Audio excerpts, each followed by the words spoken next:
What's good, YouTube? You know who it is. It's your boy Shades and Tony T. Coming at you with the new movie review. Brought to you by Marvel's Guardians of the Galaxy Volume 2, only in theaters right now. Should I just call you Guardian Face? Oh, there's your face. Yeah, see, oh, wait, no, put the bucket back. See? Put it back. Oh, I'm a rocket. Oh, see, you broke my camera already. Man, I was a raccoon this whole fucking time? Oh my god. Yeah, everybody thought Bradley Cooper was playing the voice. Everybody didn't know it was Tony T. Yeah, it was really me the whole time. So what's good, YouTube? So let's talk about this this based on a true story movie called The Circle. With Tom Hanks. And Tim Allen, of course. Dude, every time I see Tom Hanks in a movie, I always fucking think of Woody. Oh, God. Like, I can't get that fucking Woody out of my head. At least he didn't crash in a plane this time or get stranded on an island or something. Dude, he had one of the funniest lines in the entire movie. We're fucked. Yeah, we are so fucked. That was actually I was like, that's great. I'm gonna go ahead and let you take this. I'm curious to see what you thought about it. Well, my actual take on this is I didn't think it was as bad of a film as critics are saying it is. I've heard some really bad things about this. I've heard really bad things about it too, but the thing that I really liked about this is that the story is so unique. It's kind of relevant. Like this is the type of film where it's almost too relevant.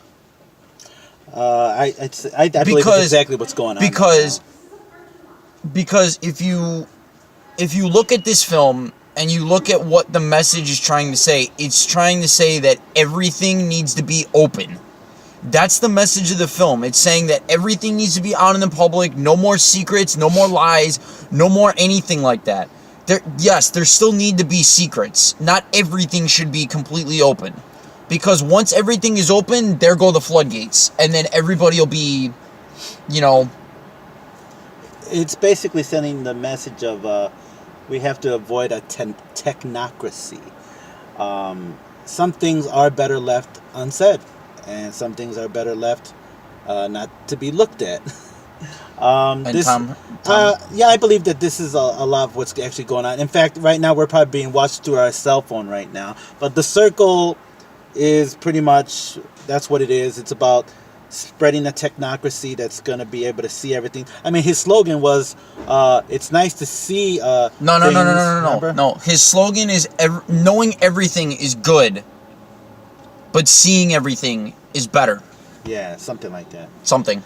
And that's just not the case, And I'm glad her parents were in the movie were that voice that said, "Hey, we just need our privacy, man.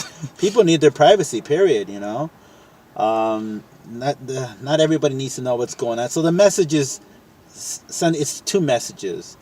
One on the side of the people endorsing the technocracy, and pretty much people in general, or if you want to say the American people, because definitely America is where we definitely stand up for our privacy and our rights as well. That was the slogan before we fuck it up again. It's knowing is good, but knowing everything is better. Yeah. That's what the slogan was. And that's just not true. Not true. But I will say this. Okay, it is and it isn't in a way. In a way. It is, but it isn't.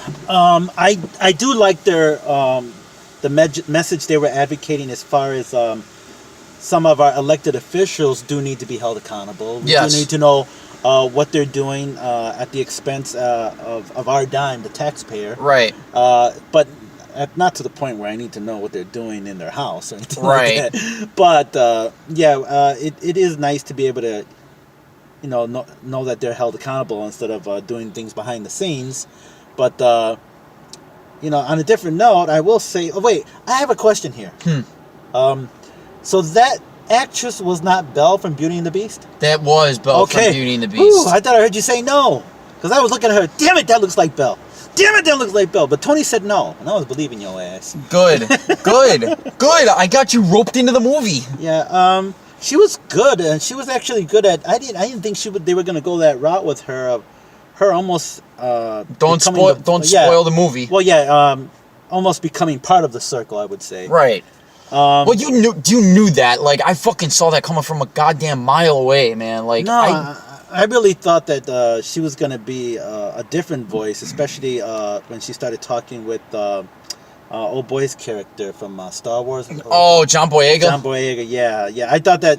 Okay, here we go. We're gonna go off here, and the circle's gonna be not what she thought right from the very start. Well, I knew exactly what it was from the start. I knew the circle was gonna be like an independent company that got all the funding from the government. Mm-hmm. And basically, it rose up to be this thing, and now it's gone public. Everything you know is public. So when this person comes in, this person's gonna get the job. This person's gonna fit in, be like the fish out of water story, basically. Yeah. Like, this person comes in, is a popular figure all throughout the company, and then all of a sudden something bad happens. There's her downfall. She comes back up, and then basically it's the end of the movie. And what I did like is exposing the fact that how they try to sell this, that this is a good thing, taking away your privacy. They always try to sell it by saying that, oh, look at this, it's convenient. Oh, look at this. Like, for example, oh, it's so convenient now. We don't have to carry change for the parking meters and everything.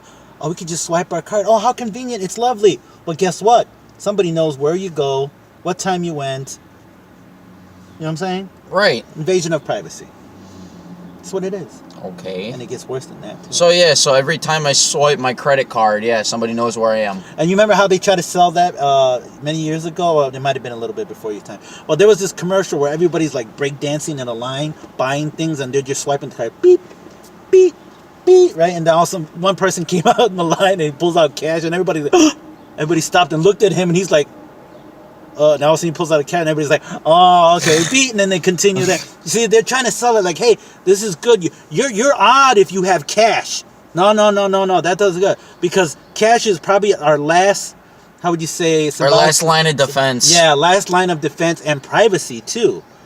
So I mean, yeah, I like the movie. I mean, I like the message on both parts.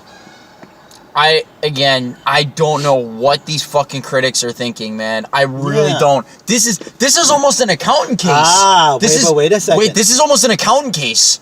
Okay. Because the accountant had a 50% on Rotten Tomatoes. Do you want to take a guess at what this film has on Rotten Tomatoes? I'd have to say a 20. It's below 20. Okay, but you want to know why?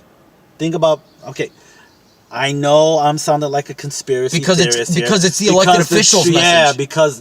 Think about it. The message that it's sending, they don't want it to. The last thing they and this is a Tom Hanks movie. Usually everything Tom Hanks touches turns to gold. Yeah, exactly. And for the first time, wait a minute. How come this movie isn't on the map? Tom Hanks was in the movie. First of all, you had John Boyega, you had all-star cast, cinematography, everything top notch. First of all, Tom Hanks is barely in this movie, so it shouldn't. And they're marketing this motherfucker like he's actually in the movie. He's not. He's a major character, but he's not in the movie that much. Did he have a lot to do with making the movie? Because that's his label, isn't it? No, that's Playtone? not. No. He had like this director must have gotten like, you know what, Tom Hanks, we could get you in here for like a day. We could shoot all your scenes, and then you could get out. That's fine. Emma Watson was in here because, again, she probably signed this before Beauty and the Beast and was like, oh, this could come out around my Beauty and the Beast and I can make money off of that. Didn't work out, sweetheart. Stick to something else. She is hot. And then John Boyega, man, you're making all this fucking Star Wars money and you're in this? Really? By the way, he's barely in the movie too. Barely in the movie. No, but again, he's a major character. Like, they sprinkle in the major characters every once in a while. Like, they talk about him. But it's just like, when it comes to that character, it's like, okay, you think, again, like with Tom Hanks, 1 or 2 days with these scenes, that's it. I will say this, and though. Got a check. And I don't have any reason to kiss Tom Hanks' ass, but I tell you what, what little he was in it, he's brilliant. He's just brilliant, Tom Hanks. Again, he had the best fucking line in this whole movie. We're so fucked. But it was the subtlety of the way he approached it, the way he delivered the line. That's what made it so good. Well, because again, keeping in mind, they were transparent. This is all in the movie, by the way. Mm-hmm. They had a camera on them that was all transparent, and Emma Watson's doing something towards the end of the movie, which I'm not gonna spoil here, but she does something towards the end of the movie where they all become transparent. And he turns to the COO and he goes like, "Dude, we're so fucked." Like it was just, spoiler alert, big time. no, I didn't spoil this. That's your favorite line. Now that is my favorite line. Everybody knows the line. That is my favorite line. Still ain't gonna be how to be a Latin lover. It still ain't gonna beat it. Speaking of that, I'm hoping on our next review we can stop at a restaurant and show a little bit of Chicago to all the people out there on YouTube, so they know some real good places to go to. Oh yeah. You on board? Yeah, I'm on board. You heard him, right? You heard this lazy bastard. You heard what he said, right? Oh wait, I'm supposed to have the glasses on when I talk like that, ain't I? But alright guys, that's all the time we got for this video. The Circle, what's your rating? My rating? Yeah. 3.5 out of 5. This is an average movie. I enjoyed it a lot more than all these other critics did, but again, it's average. It's middle of the road. It's like you're gonna forget about it in less than an hour. I really do think that you're gonna forget about it in less than an hour.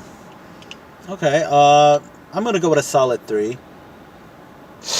Which is, for me, I think that's good. Right. It's not great, but it's good. But alright guys, saluting you on a daily basis. Tony T and Shades out. Later guys. Bye.